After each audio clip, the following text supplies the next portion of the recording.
ఎటువంటి పరిస్థితుల మధ్య ఈరోజు మన రాష్ట్రంలో మనందరం ఈరోజు ప్రయాణం చేస్తూ ఉన్నాము అన్న సంగతి నాకన్నా బెటర్గా కూడా మీకే బాగా తెలుసు. ఎందుకనంటే ఈరోజు ఒక రాక్షస యుగంలో ఉన్నాం. నేను మొన్న ఎవరో నా దగ్గరికి వస్తూ ఉన్నప్పుడు కూడా నేను ఏదో అంటూ ఉంటే, కలియుగంలో రాజకీయాలు చేయాలి అని అంటే ఈ యుగం చంద్రబాబు యుగంలో రాజకీయాలు చేయాలి అని అంటే ఈ రాజకీయాలు చేసేటప్పుడు కేసులు వేస్తారు అనే భయం లేనప్పుడే రాజకీయాలు చేయగలుగుతాం. జైళ్ళకు పంపినా కానీ పర్వాలేదు చంద్రబాబు నిన్ను ఎదుర్కొంటామనే ధైర్యం ఉంటేనే రాజకీయాలు చేయగలుగుతాం.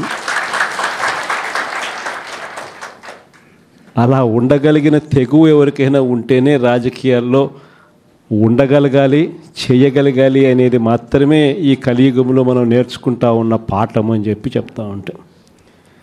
ఈరోజు నిజంగానే రాజకీయాలు అలానే తయారయ్యి చంద్రబాబు నాయుడు ఈరోజు చేస్తూ ఉన్న రాజకీయంలో కనీసం 1% కూడా మనం ఆ రోజుల్లో ఎప్పుడు చేయలే.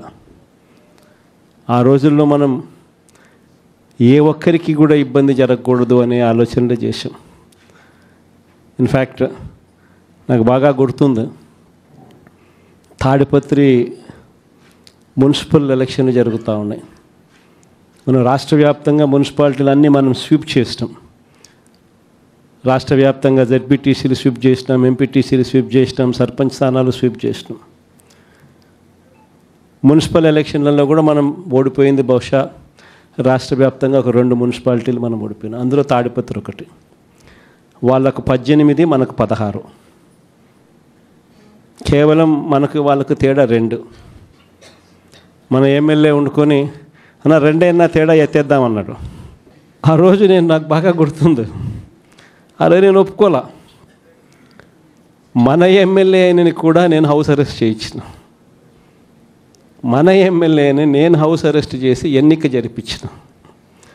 జరిపించి తాడిపత్రి మున్సిపాలిటీ సవ్యంగా జరిగించి చివరిగా తెలుగుదేశం 18 వాళ్ళకు, 16 మనకు న్యాయబద్ధంగా ప్రజాస్వామ్యబద్ధంగా ఎన్నిక జరిగింది ఆ రోజు. కానీ ఈరోజు చూస్తే పరిస్థితి ఎలా ఉంది అని చెప్పి ఒకసారి చూస్తే, మనమేమో అప్పట్లో జగనన్నకు చెబుదామని చెప్పి ఒక టెలిఫోన్ నెంబర్ ఇచ్చా, స్పందన అని ఒక ప్రోగ్రాం కూడా పెట్టా.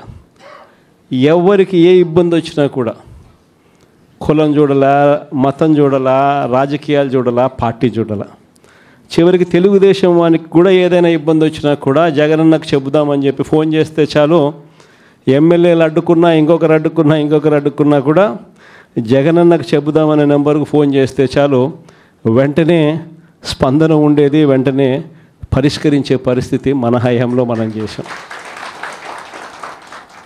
స్పందన అని ఒక ప్రోగ్రాం పెట్టాం. ప్రతి వారము ఆ స్పందన అనే ప్రోగ్రాంలో కలెక్టర్లు ఖచ్చితంగా ఉండేట్టుగా, ఎస్పీలు కరెక్ట్గా ఉండేట్టుగా డేట్ ఇచ్చి ప్రతి వారం రోజు జరిగేట్టుగా చూసుకొని, కలెక్టర్ల దగ్గర నుంచి మొదలైతే ఏ మండలాలలో మండల ఇన్ఛార్జీల వరకు కూడా ఆ స్పందన ప్రోగ్రాంలో పార్టిసిపేట్ చేసే పరిస్థితి. ఎవరికి ఏ సమస్య వచ్చినా కూడా స్పందనలో చెప్తే ఆ సమస్య పరిష్కారం అయ్యేదాకా డైరెక్ట్గా సీఎంఓ పర్సూ చేసి ఎందుకు ఈ సమస్య పరిష్కారం కావడం లేదు అని చెప్పి అడిగే పరిస్థితిలో మన పాలన చేసాం. అత్యధికంగా ఆ పొద్దు సాల్వ్ అయింది తెలుగుదేశం పార్టీకి వాళ్ళకి సంబంధించిన సమస్యలే.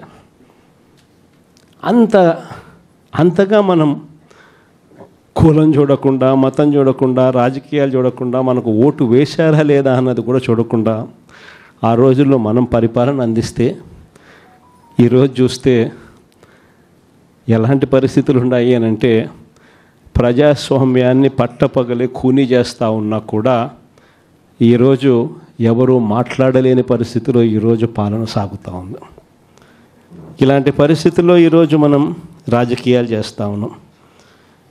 ఈరోజు మొన్ననే చూసాం తిరువూరు ఎన్నిక, ఇప్పుడు కూడా జరుగుతూ ఉంది. ఇన్ఫ్యాక్ట్ తిరువూరు ఎన్నిక చూస్తే ఆశ్చర్యం కలిగించే నెంబర్స్. ఎందుకు ఎన్నికలు చేస్తూ ఉన్నారో కూడా ఎవరికి అర్థం కాదు.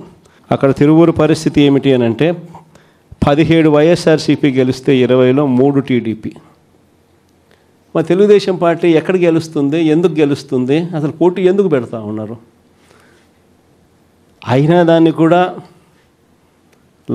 లాగేసుకోవాలి అని చెప్పి తాపత్రయంతో బలవంతం చేసి ప్రలోభాలు పెట్టి 17 మందిలో నుంచి ఒక 5 మందిని లాక్కొని చివరికి వైసీపీ 12, తెలుగుదేశం పార్టీ 8కి వచ్చినారు. అక్కడ కూడా ఎన్నిక కూడా ఇప్పటికీ మెజారిటీ మనమే కాబట్టి ఎన్నిక ఎప్పుడైనా మనమే గెలవాలి.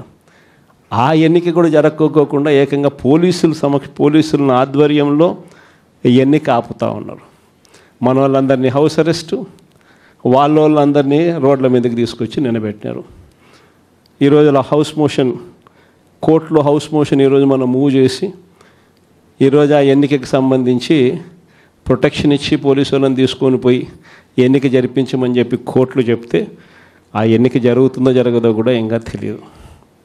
నరసరావుపేట 17కి 17 వైసీపీని గెలిచింది. ఈరోజు వైసీపీ 13, తెలుగుదేశం పార్టీ ఈరోజు 3, ఒకరు చనిపోయినారు. సో ముగ్గురే ఉన్నప్పుడు, ఇప్పటికీ మనకి మెజారిటీ ఉన్నప్పుడు తెలుగుదేశం పార్టీ ఏ రకంగా గెలుస్తుంది? కానీ కోరం లేకపోయినా కూడా మేమే గెలిచేసినామని చెప్పి డిక్లేర్ చేసుకున్నారు. కారంపూడి 14 వైసీపీ, 14 వైసీపీనే గెలిచింది. ఈరోజు ప్రలోభాలు పెట్టి ఇంకొకటి చేసి వైసీపీ 8, తెలుగుదేశం పార్టీ 6. అయినా కూడా మనకే మెజారిటీ ఉంది. అయినా కూడా అక్కడ కూడా కోరం లేకపోయినా కూడా మేమే గెలిచాము అని చెప్పి డిక్లేర్ చేసుకున్న పరిస్థితి. అంతెందుకు, కుప్పం మున్సిపాలిటీ దగ్గర నుంచి మొన్న జరిగిన రామకుప్పం ఉప ఎన్నిక దాకా కూడా ఎక్కడ చూసుకున్నా కూడా ఇదే పరిస్థితి. ఈరోజు ఇక్కడే ఉన్నారు. ఎందుకు?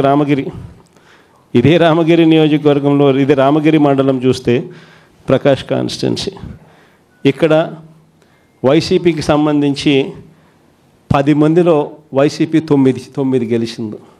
తెలుగుదేశం పార్టీ గెలిచింది కేవలం 1. మరి అలాంటప్పుడు ఎన్నికెందుకు జరపాలా?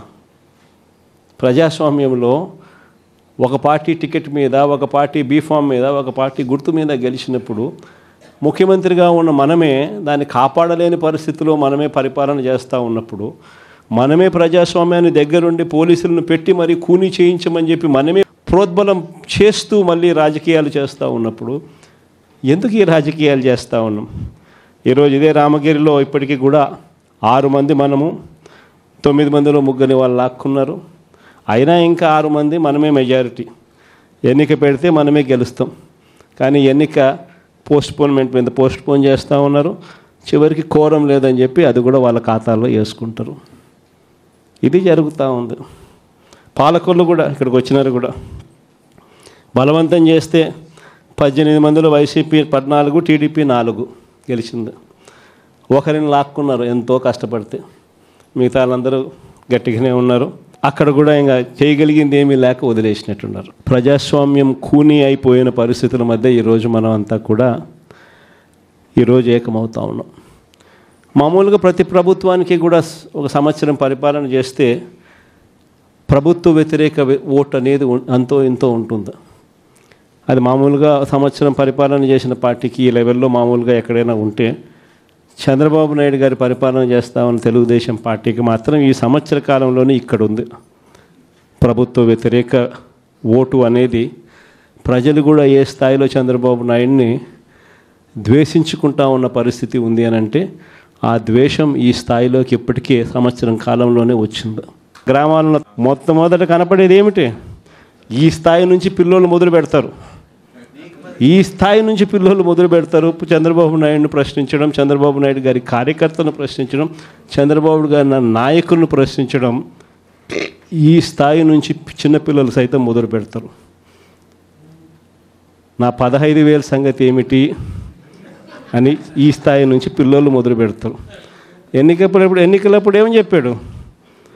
ఇంటింటికి పోయాడు, ఇంటింటికి కరపత్రాలు పంచినారు, ఇంటింటికి బాండ్లు అన్నాడు, ఇంటింటికి పోయి ఏం చెప్పినాడు? ఇంట్లో చిన్నపిల్లలు, మీ ఇదే పాలకొల్లు నుంచి వచ్చిన కార్పొరేటర్లకు అయితే ఇంకా బాగా చక్కగా తెలుసు.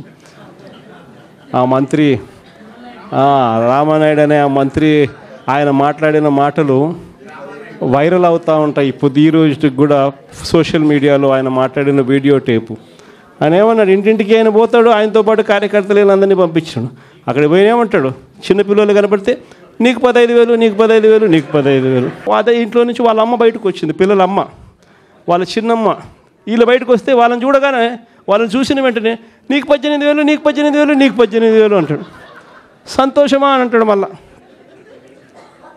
అంతలో ఇంట్లో నుంచి ఈ చిన్నమ్మలు, ఈ అమ్మలు, వాళ్ళ అమ్మలు బయటకు వచ్చినారు. వాళ్ళని చూడగానే నీకు 50 ఏళ్ళ వయసు కదా, మీకు 48,000, నీకు 48,000, నీకు 48,000 అన్న మొదలుపెట్టినాడు. అంతటితో ఆగల. ఇంట్లో నుంచి 20 ఏళ్ళ పిల్లోడు వస్తే ఇట్లా చూసి నీకు 36,000, నీకు 36,000, నీకు 36,000 సంతోషమా అన్నాడు. అంతటితో ఆగల. ఆ ఇంట్లో నుంచి ఒక రైతు బయటకు వచ్చినట్టు కండువా కప్పుకొని, రైతు అని చెప్పి ఎప్పుడైతే చూశాడో నీకు 26,000, నీకు 26,000, నీకు 26,000 అన్న మొదలుపెట్టాడు. ఇలా మనం చెప్పిన దానికన్నా కూడా 3 ఇంతలు 4 ఇంతలు ఎక్కువగా ఇస్తాము అని చెప్పి ప్రతి ఇంటికి కూడా వీళ్ళు చెప్పిన మాటలు వీళ్ళను వెంటాడుతూనే ఉంటాయి. ఏ ఒక్కరింటికి వీళ్ళు వెళ్ళలేని పరిస్థితి రాష్ట్రంలో ఈరోజు నెలకొని ఉంది. ఒకవైపున ఇలాంటి రాజకీయ పరిస్థితులు ఒకవైపున ఉన్నాయి. మాట మీద నిలబడని రాజకీయ నాయకుడు ఈరోజు రాష్ట్రంలో ముఖ్యమంత్రి హోదాలో ఉన్నాడు. మాట ఇస్తే ఆ మాట తప్పడం కోసమే, ఆ మాట అంటే వెన్నుపోటు పొడవడమే అని చెప్పి డెఫినేషన్ ఇస్తూ రాజకీయాలు చేస్తూ ఉన్న వ్యక్తి ఈరోజు ముఖ్యమంత్రి స్థానంలో కూర్చొని ఉన్నాడు. మరోవైపు రాష్ట్రంలో ఏది కూడా పట్టించుకునే పరిస్థితి లేదు. ఈరోజు స్కూళ్ళన్నీ కూడా నిర్వీర్యమైపోయిన పరిస్థితి కనిపిస్తుంది. ఇంగ్లీష్ మీడియం బడులు గాలికి ఎగిరిపోయిన పరిస్థితులు.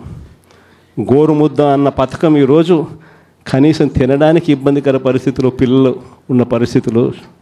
ఈరోజు ఆ పథకం వెళ్ళిపోయిన పరిస్థితి. నాడు నేడు పనులు ఆగిపోయిన పరిస్థితులు. పిల్లల చేతుల్లో ట్యాబులు పెట్టి 8వ తరగతికి వచ్చేసరికి చిక్కటి చిరునవ్వుతో పిల్లలు కనిపించే పరిస్థితి ఈరోజు తెరమరుగైపోయింది. అమ్మఒడి అనే పథకంతో పిల్లలను ప్రోత్సహిస్తూ బడులకు పంపించే తల్లులకి ఈరోజు కనీసం పలకరించే పరిస్థితి కూడా లేని పరిస్థితిలో బడులు తయారయ్యాయి. మరోవైపున పేదవాడి వైద్యం గురించి కనీసం ఆలోచన చేసే పరిస్థితిలో కూడా ఈ ప్రభుత్వం లేదు. ఏ పేదవాడికైనా కూడా వైద్యం అవసరమైనప్పుడు ఆ పేదవాడికి ప్రభుత్వం తోడుగా ఉంది అన్న భరోసా ఇవ్వగలగడం ప్రభుత్వ కనీస బాధ్యత. అలాంటిది ఆరోగ్యశ్రీకి ప్రతి నెల కనీసం నెలకు 300 కోట్ల రూపాయలు ఖర్చు అవుతుంది. ఈ ప్రభుత్వం వచ్చి 12 నెలలు. ఆరోగ్యశ్రీ బిల్లులు ఇప్పటికే 3,600 కోట్లు దాటాయి. ఆరోగ్యశ్రీ బిల్లులు ఇవ్వడంలో ఆరోగ్య ఆసరా గురించి పట్టించుకునే పరిస్థితి లేదు. ఆరోగ్యశ్రీ బిల్లులు ఇవ్వక, ఆరోగ్య ఆసరా గురించి పట్టించుకోక, ఈరోజు ఏ పేదవాడైనా కూడా వైద్యం కోసం ఏదైనా హాస్పిటల్కి పోతే ఆ హాస్పిటల్లో ఈరోజు డాక్టర్లు పేదవాడికి వైద్యం అందించే పరిస్థితిలో లేరు. డబ్బులు కడితేనే వైద్యం అందిస్తాము అని చెప్పి ఈరోజు పేదవాడిని డబ్బులు కడితే తప్ప వైద్యం అందని పరిస్థితిలోకి అప్పుల పాలు చేస్తూ ఉన్న పరిస్థితి ఈరోజు రాష్ట్రంలో. ఏ రైతుకు కూడా ఈరోజు గిట్టుబాటు ధర రావడంలా, ఏ పంటకు ఈరోజు గిట్టుబాటు ధర రావడంలా. మళ్ళీ దళారీల వ్యవస్థ వచ్చేసింది. ఆర్బీకే వ్యవస్థ కుప్పకూలిపోయింది. ఈ క్రాపింగ్ గాలికి ఎగిరిపోయింది. ఉచిత పంటల బీమా కంటికి కనపడకుండా తెరమరుగైపోయింది. పంటలు ఏదైనా వరదలు వచ్చినా, నష్టం వచ్చినా వెంటనే సీజన్ ముగిసేలోగానే ఆదుకునే ఇన్పుట్ సబ్సిడీ కార్యక్రమం సీజన్లు ముగుస్తూ ఉన్నా కూడా పట్టించుకోలేని పరిస్థితి. రైతు పరిస్థితి ఈరోజు అగమ్య గోచరంగా కనిపిస్తూ ఉంది.